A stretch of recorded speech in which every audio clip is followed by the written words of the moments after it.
우리는 8월 한 달 동안 일상의 그리스도인이라는 설교 시리즈로 일상에서 마주하는 여러 질문에 대한 답을 성경에서 찾아보았습니다.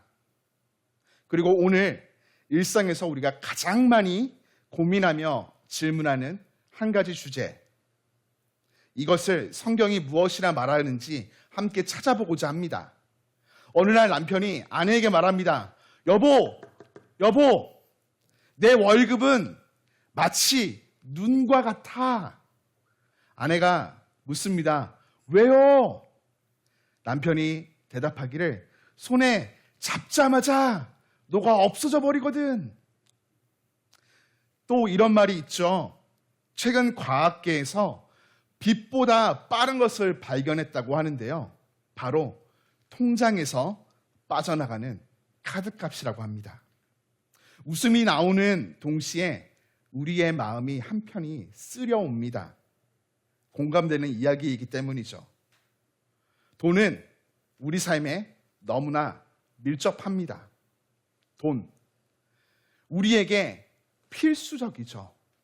돈이 없으면 살기 힘든 자본주의 사회에서 우리들 살아가고 있기 때문입니다. 많은 생명이 태어나면서 세상에 의해서 금수저냐, 흙수저냐 원치 않는 구분을 받습니다. 10대, 20대는 사고 싶은 것과 소유하고 있는 돈 사이에서 갈등을 겪죠. 30대, 40대는요, 자녀 사교육비, 차량과 주택 구입, 대출 이자로 늘 압박을 받습니다. 50대, 60대는 어떨까요? 직장의 안정성, 은퇴 준비 앞에 마음이 무겁습니다. 70대 이상도 건강과 노후에 대한 불안으로 걱정이 많습니다. 그래서일까요? 사람들은요, 마음속으로 이렇게 말합니다. 돈만 있으면 안전해. 돈만 있으면 존중받아. 돈만 있으면 행복해질 수 있어. 그러나 현실, 우리의 일상의 자리는 어떤가요? 돈이 있어도 불안은 사라지지 않습니다. 통장의 잔고가 오르 내리지만 마음의 평안은 늘 부족하죠.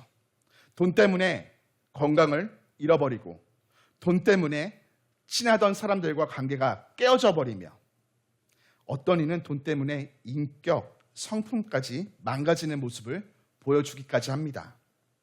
돈 앞에서 흔들리고 불안해하는 우리들. 그런데요, 놀랍게도 이러한 모습은 오늘 본문이 기록되어 있던 그 시기에도 있었습니다. 바울이 디모데에게 편지하던 당시에도요, 비슷한 문제가 있었던 것이에요. 당시 로마 사회 역시 물질을 통해 계급과 안정된 삶이 보장되는 구조였기 때문입니다. 이런 시대적 배경 속에서 교회 안에도 돈을 최고의 가치로 삼고 신앙마저 이익의 도구로 바꾸려는 거짓 교사들이 들어오기 시작합니다. 이들로 인해 교회 안에 성도들의 신앙은요, 흔들리고 투기와 분쟁과 비방과 악한 생각으로 가득해지게 됩니다. 바울은 3절부터 5절을 통해 당시 교회 안에 있던 거짓 교사에 대해서 이렇게 말합니다. 그들은 예수 그리스도의 말씀과 경건에 관해 교훈을 따르지 않고 다른 교훈을 가르칩니다. 교만하고 아무것도 알지 못합니다. 투기와 분쟁과 비방과 악한 생각으로 변론과 언쟁을 좋아합니다. 마음이 부패하고 경건 자체가 목적이 아닌 돈벌이와 권력의 수단으로 사용합니다. 당시 이러한 거짓 교사들은요, 오늘의 세상을 비추어 보는 거울이 됩니다. 오늘 세상이 우리에게 무엇이라고 말합니까? 돈이 최고다. 돈이면 다 된다 라고 말하죠. 어느 프로그램에 등장한 연예인이 자신보다 돈이 많으면 나이가 어리고 적고 상관없이 형이고 신이다라고 말하더군요. 물질 만능주의, 이것이 바로 현대판 거짓 진리입니다. 문제는 이런 사고방식이 교회 안에 있는 우리들에게도 스며든다는 것이에요.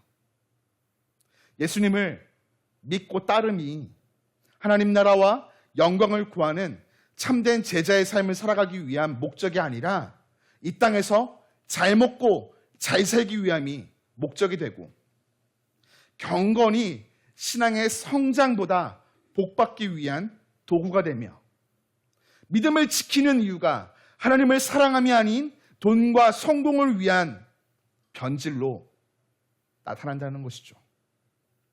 1세기 당시 교회 안에 있던 거짓 교사들의 모습과 오늘날 세상 속 거짓 진리 앞에 우리는요, 알게 모르게 영향을 받고 살아가고 있는 것이에요. 그래서 돈 앞에 흔들리고 돈 때문에 불안해하죠. 그렇다면 질문을 바꿔야 합니다. 돈 자체가 문제인가? 아니면 돈을 바라보는 우리의 태도가 문제인가? 성경은 돈 자체에 문제가 있다 말하지 않습니다. 돈은 하나님이 창조하신 세계에 허락하여 주신 자원으로 선도 악도 아니에요. 중립적입니다. 문제는 돈을 사랑하는 마음, 돈을 주인 삼는 우리의 태도이죠. 바울은 9절을 통해 부하려 하는 자들은 시험과 올무와 여러 가지 어리석고 해로운 욕심에 떨어지나니 곧 사람으로 파멸과 멸망에 빠지게 하는 것이다 말합니다. 그렇습니다. 우리 안에 자리하고 있는 돈에 대한 잘못된 태도가 문제라는 것이에요. 돈에 대한 잘못된 태도, 어떤 것들이 있을까요? 먼저, 더 많이 가지면 행복해질 것이라는 생각입니다. 세상의 거짓 진리가 우리를 이렇게 속이죠. 마케팅의 대부분은 다 이렇습니다. 이 제품을 구매하면, 이 제품을 당신이 갖고 있으면 행복해질 것입니다. 더 많이 가지는 것이 우리를 행복하게 해주는 것 아주 잠깐이에요. 여러분, 새로운 스마트폰을 구매하면 처음에는요, 떨어뜨리지 않고자 애지중지 여기면서 마음이 어떻습니까? 행복감이 넘쳐나요. 기뻐요. 즐거워요. 그러나 한 달만 지나면 어떻게 되나요? 그 행복 사라지고요. 핸드폰은 바닥에 툭툭 던져놓게 됩니다. 영원하지 않은 것이에요. 그래서 지혜자는 전도서 5장 10절을 통해 이렇게 말합니다. 함께 읽겠습니다. 은을 사랑하는 자는 은으로 만족하지 못하고 풍요를 사랑하는 자는 소득으로 만족하지 아니하나니 이것도 헛되도다.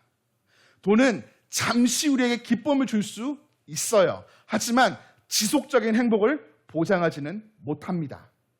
다음으로, 더 많이 가지면 더 중요한 사람이 될 것이라는 생각입니다.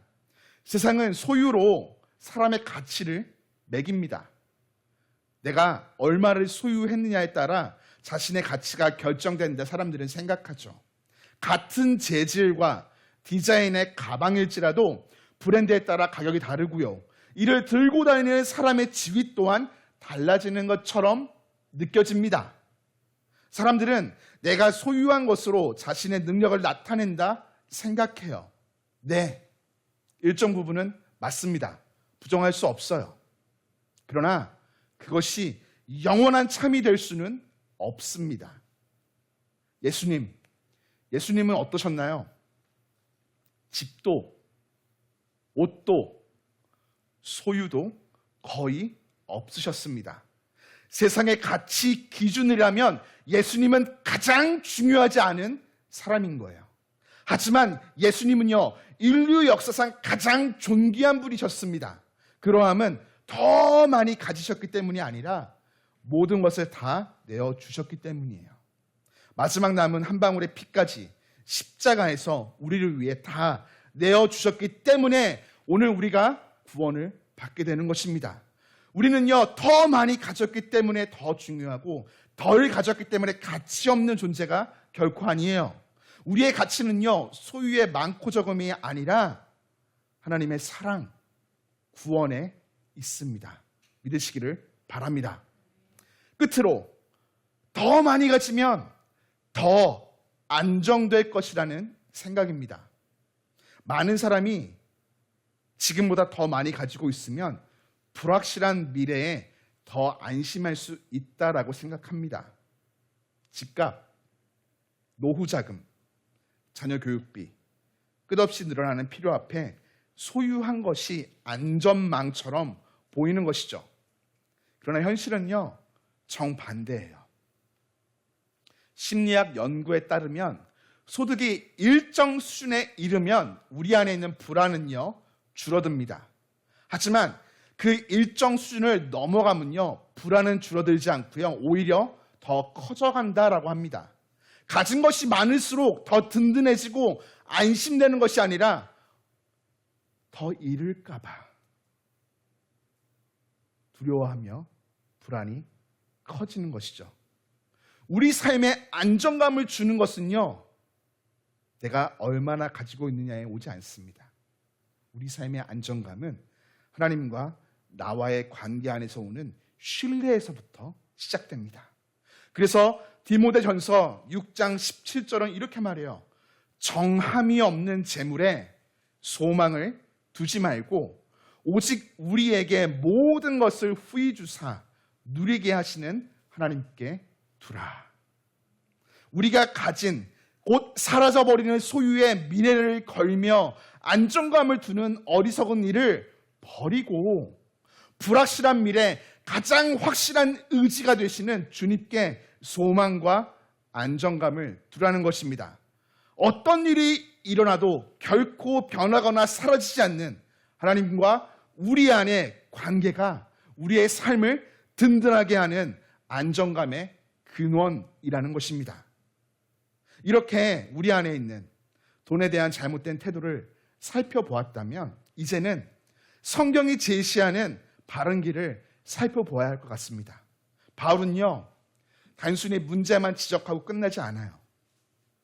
문제를 어떻게 우리 삶의 축복의 기회로 바꿀 수 있는지에 대해서 분명한 해답을 제시합니다. 첫째, 돈은 주인이 아닌 도구입니다. 함께 따라해 보실까요? 돈은 주인이 아닌 도구입니다. 바울은 10절을 통해 이렇게 말합니다. 돈을 사랑함이 일만하게 뿌리가 되나니 이것을 탐내는 자들은 미혹을 받아 믿음에서 떠나 많은 근심으로써 자기를 찔렀도다. 문제는 돈이 아니에요. 돈을 사랑하는 우리의 마음이에요. 교우 여러분, 돈을 섬기지 말고 다스리십시오. 그 시작, 구체적인 실천으로 수입에 관하여 공의와 정직하게 버십시오. 일 자체를 하나님께 드리는 예배로 여기십시오. 직업은요, 여러분의 단순한 생계수단이 아니에요. 하나님 나라를 섬기는 소명입니다. 이를 통해 얻게 되는 돈은 나의 주인이 아닌 하나님 나라를 위한 도구입니다. 이를 통해 우리들 하나님 나라를 이루어갈 수 있는 것이에요. 그렇게 직장에서 일할 때 이 돈이 나를 살릴 것이다 라는 고백이 아니라 하나님께서 나의 공급자이십니다 라는 고백이 우리의 입술 가운데 고백되어져야 하겠습니다. 우리가 돈을 섬기기 시작하면 돈은 우리 인생을 흔드는 무서운 폭군이 됩니다. 하지만 하나님을 믿고 따르며 주인 삼아 돈을 다스리면 돈은 하나님 나라 역사를 위한 아름다운 도구가 되어집니다. 둘째, 경건과 자족이 큰 이익입니다. 함께 고백합니다. 경건과 자족이 큰 이익입니다. 6절과 8절입니다. 그러나 자족하는 마음이 있으면 경건은 큰 이익이 되느니라. 우리가 세상에 아무것도 가지고 온 것이 없음에 또한 아무것도 가지고 가지 못하리니 우리가 먹을 것과 입을 것이 있은즉 족한 줄로 알 것이니라. 아멘. 사람들이 돈 때문에 불안해하며 스트레스 받는 것은요, 조금만 더 라는 욕심 때문이에요. 그런 마음 있지 않으신가요?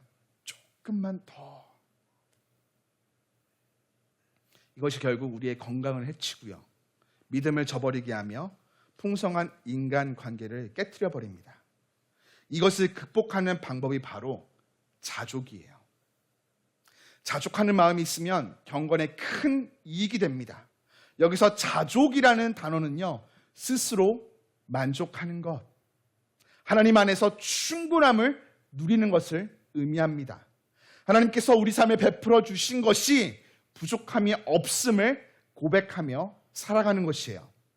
그러기 위해서 끊임없이 비교에서 벗어나십시오. 비교는요, 늪과 같아요. 한번 비교하기 시작하면 늪에 빠진 것처럼 헤어나오기가 힘듭니다. 비교하면 아무리 많은 것을 가지고 있어도 만족함을 얻을 수가 없어요. 주어진 것에 감사하며 오늘 주어진 은혜 앞에 만족하는 연습을 실천하십시오. 구체적으로 지출과 관련해서 물어봐야 합니다. 스스로에게. 이 소비는 필요인가? 탐욕인가? 나는 가족에게 돈으로 사는 인생을 가르칠 것인가? 믿음으로 자족하며 경건에 큰 이익이 되는 인생을 가르칠 것인가? 스스로 물어보며 자녀들에게 교육하십시오. 이렇게 일상 속 작은 훈련을 시작할 때 우리 안에는 자족이 자라나고 참된 만족이 임하게 됩니다. 우리가 잘 아는 세계적인 억만장자 투자자가 있어요. 워렌 버핏이죠. 워렌 버핏은 세계의 부자 중 한 명입니다. 그런데 그가 사는 집은요, 놀랍게도 1958년 3만 불 주고 산 오마하의 작은 집이에요. 지금도 여전히 그 집에 살고 있습니다. 사람들이 그에게 묻습니다. 당신은 세계 최고의 부자인데 왜 큰 저택으로 옮기지 않나요? 그가 이렇게 대답합니다. 나는 지금 사는 집이 좋습니다. 행복합니다. 더 큰 집이 내게 행복을 보태주지 않습니다. 행복이란 얼마나 많은 것을 가지느냐가 아니라 내가 가진 것으로 만족할 줄 아느냐에 달려 있습니다. 억만장자가 말해서 조금 다가오지 않기는 하는데요. 네. 억만장자인 워렌 버핏조차 만족을 배워야 한다, 자족을 배워야 한다, 그때 행복한다 고백하고 있죠. 하물며 여호와는 나의 목자의 신이 내게 부족함이 없으리로다 고백하는 성도된 우리 어떻게 하겠습니까? 하나님이 주신 은혜에 감사하며 충분하다는 자족이 있어야 할 줄 믿습니다. 그때 분명 우리 안에 돈으로부터 임하는 불안이 사라지고 참된 평안이 임하게 될 것입니다. 셋째, 부요하신 예수님을 닮아가야 합니다. 함께 고백합니다. 부요하신 예수님을 닮아가야 합니다. 고린도 후서 8장 9절은 이렇게 말합니다. 함께 읽겠습니다. 우리 주 예수 그리스도의 은혜를 너희가 알거니와 부요하신 이로써 너희를 위하여 가난하게 되심은 그의 가난함으로 말미암아 너희를 부요하게 하려 하심이라. 아멘. 예수님은 하늘의 부요함을 버리시고 우리를 위해, 여러분들을 위해, 저를 위해 가난해지셨어요. 그 이유는 진정한 부요를 누리게 하시려는 것입니다. 그러므로 예수님을 따르는 우리는 그분을 본받아 내어주고 나누는 삶을 살아야 합니다. 여기에 두 가지 방향이 있습니다. 하나, 하나님께 드리는 헌금이에요. 헌금은 단순히 성도의 의무나 강요로 돈을 내는 행위가 결코 아닙니다. 헌금은 하나님, 제 삶의 주인은 주님이십니다. 내 삶의 모든 것이 주님의 것입니다라는 신앙의 고백입니다. 그래서 헌금은 나눔이 아니라 사실은 예배예요. 헌금의 액수의 많고 적음은요, 결코 중요하지 않습니다. 물질적 여유로 하는 것도 아닙니다. 삶에 예수님께서 주인 되심을 인정함으로 드리는 것이 헌금이에요. 믿음의 고백이 무엇보다 중요합니다. 돈으로부터의 염려와 걱정에서 하나님을 기대하고 믿는 믿음의 고백, 내 삶을 책임지시며 부욕해 하시는 하나님을 향한 확신으로 드리는 것이 헌금이에요.